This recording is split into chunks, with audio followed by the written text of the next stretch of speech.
किंवा कॉलेज असेल किंवा घरगुती असतील, शेजारी असतील, कोणत्याही नात्यामध्ये सीमा राहिलेली नाही आणि दुष्कृत्य हे चालूच आपल्याला दिसून येतं. अशीच एक घटना, एक संतापजनक घटना समोर येते.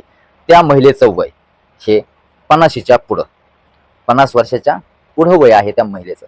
आणि तिचा जो प्रियकर आहे, जो की शारीरिक संबंधासाठी तिने ज्याच्यासोबत प्रेम प्रकरण सुरू केलं, तो तारुण्यामधला आहे. 24-25 वर्षाचा तो तरुण, त्याचं नाव विवेक. विवेक सोबत या महिलेचे वारंवार शारीरिक संबंध चालू होते. परंतु एका दिवशी त्या महिलेने आणि तिच्या प्रियकर विवेकने दोघांनी एका ठिकाणी भेटण्याचं ठरवलं आणि ते ठिकाण होतं बाथरूमचं. घरातीलच शेजारी एक पडक बाथरूम होती आणि त्याच बाथरूममध्ये यांनी शारीरिक संबंध करण्यासाठी टायमिंग ठरवला, वेळ ठरवला आणि त्या वेळेनुसार ती महिला आणि तो विवेक त्या ठिकाणी पोहोचले. त्या ठिकाणी पोहोचल्याच्या नंतर अगदी 24 वर्षाचा तरुण, 50 वर्षाची महिला. विचार केला तर 24 वर्षाच्या तरुणाने 50 वर्षाच्या महिलेला इतकं बेजार केलं असेल असं पहिल्यांदाच घडलं असेल. कारण महिला खूप वयस्कर आहे आणि या तरुणानं त्या महिलेसोबत पहिली वेळ नव्हती शारीरिक संबंधाची. इथून मागे अनेक शारीरिक संबंध झाले होते.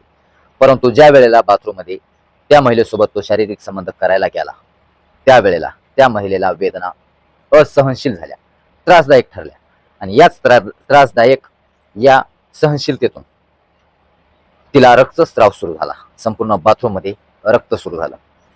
परंतु त्याच वेळेला, ज्या वेळेला त्याला वाटलं की आता रक्तस्राव होतोय, काहीतरी जीवाला धोका होऊ शकतो, त्यावेळेला त्या तरुणाने त्या महिलेला हॉस्पिटलमध्ये नेण्यासाठी त्याच्या 2-4 मित्रांना बोलवलं आणि हॉस्पिटलमध्ये जाण्यासाठी निघाले. परंतु रस्त्यामध्येच तिचा जीव गेला. ज्या वेळेला हे हॉस्पिटलमध्ये गेले, त्यावेळेला हॉस्पिटलमध्ये डॉक्टरांनी तपासणी केली. त्यावेळेला डॉक्टरांनी तिला मयत घोषित केलं. नेमकं या प्रकरणात घडलंय काय हेच आपण पाहणार आहोत. MMG न्यूज मराठी चॅनलला सबस्क्राईब करा, बेल आयकॉन घंटीला प्रेस करा. विवेकचं आणि त्या महिलेचं प्रेम प्रकरण, शारीरिक संबंध वारंवार, हे शारीरिक संबंध काही शेवटचे नव्हते, पहिले नव्हते. अनेक वेळा त्यांचे शारीरिक संबंध झाले होते. परंतु यावेळेस बाथरूममध्ये जे घडलं ते भयानक होतं. शारीरिक संबंध चालू असताना रक्तस्राव सुरू झाला. हॉस्पिटलमध्ये घेऊन जात असताना रस्त्यात तिचा प्राण गेला आणि डॉक्टरांनी मयत घोषित केल्यानंतर हे आरोपी तिथून फरार झाले. आरोपी विवेक तिथून फरार झाले. त्यानंतर या घटनेला वाचा फुटली. पोलिसांमध्ये तिच्या नातेवाईकांनी कंप्लेंट दिली आणि ज्या वेळेला तिचा पोस्टमॉर्टम रिपोर्ट आला, त्यावेळेला अनेक धक्कादायक खुलासे झाले. वारंवार तिच्यासोबत शारीरिक संबंध हे झाले होते आणि ते संगनमताने झाले होते हे देखील दिसून आलं. त्यामध्ये अत्याचार नव्हता, बळजबरी नव्हती. परंतु तिचं निधन झालं कशामुळं हे अद्याप स्पष्ट झालं नाही. पोस्टमॉर्टम रिपोर्ट अजून अहवाल यायचा बाकीच आहे. पोलीस पुढील तपास करतच आहेत. सध्या आरोपी विवेकला अटक करण्यात आलेला आहे आणि पोलिसांनी त्याला न्यायालयीन कोठडीमध्ये देखील ताब्यात घेतलेला आहे. पुढील तपास सुरूच आहे. तेलंगणा राज्यातील ही महबूबनगर जिल्ह्यातील ही धक्कादायक घटना समोर येते. या घटनेने आज संपूर्ण मुसेपेट मंडलात संतापाची लाट उसळली.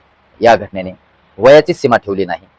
अगदी मुलाच्या वयाचा तो तरुण विवेक, त्याच्या या दुष्कृत्याने कलियुगामध्ये पुन्हा एकदा चर्चेचा विषय बनला. अशा घटना आपण वारंवार पाहत असतो, ऐकत असतो, बघायला मिळतात, पाहायला मिळतात. दिवसेंदिवस घडामोडी समोर येतात. सेकंदाला एक घटना घडते. या घटनेमुळे आज कलियुगातील प्रत्येक सीमा हद्दपार झाल्याचं आपल्याला दिसून येतं. शिक्षण संस्था असतील, कॉलेज असतील, तरुण असतील, तरुणी असतील, वृद्ध असतील, प्रौढ असतील, प्रत्येक ठिकाणी आज शारीरिक संबंध, क्षणिक सुखासाठी अनैतिक संबंध करताना आपल्याला दिसून येतात आणि त्याचा दुष्परिणाम आपण सर्वजण पाहतोय. स्वतःही संपतात, समोरच्यालाही संपवतात, जीव देखील जातो, इज्जत जाते, सुखी संसार उद्ध्वस्त होताना आपण पाहतो. या घटनेतून आपल्याला काय शिकायला मिळालं? आपली प्रतिक्रिया आम्हाला कमेंट बॉक्समध्ये कळवा. आपल्या MMG न्यूज मराठी चॅनलला सबस्क्राईब करा, बेल आयकॉन घंटीला प्रेस करा. अशाच नवीन रिअल मराठी क्राईम स्टोरी सोबत भेटूया पुढील व्हिडिओमध्ये. चॅनलला सबस्क्राईब करून बेल आयकॉन घंटीला ऑन करा. देश दुनियातील ताजा घडामोडी, ताज्या बातम्या, रिअल मराठी क्राईम स्टोरी आपल्या चॅनलवर पाहायला मिळतात. त्यामुळे चॅनल सोबत राहा आणि या घटनेबद्दल आपल्याला काय वाटतं आपली प्रतिक्रिया आम्हाला कमेंट बॉक्समध्ये नक्की कळवा. यात आपण ज्या आता क्राईम स्टोरी पाहिली, यामध्ये त्या महिलेला तरी भान राहायला पाहिजे होतं की आपण काय करतो, आपलं वय काय, आपल्या वयानुसार आपण कसं वागायला पाहिजे. परंतु शारीरिक भूक भागवण्यासाठी, क्षणिक सुखासाठी आज जीवानिशी गेली.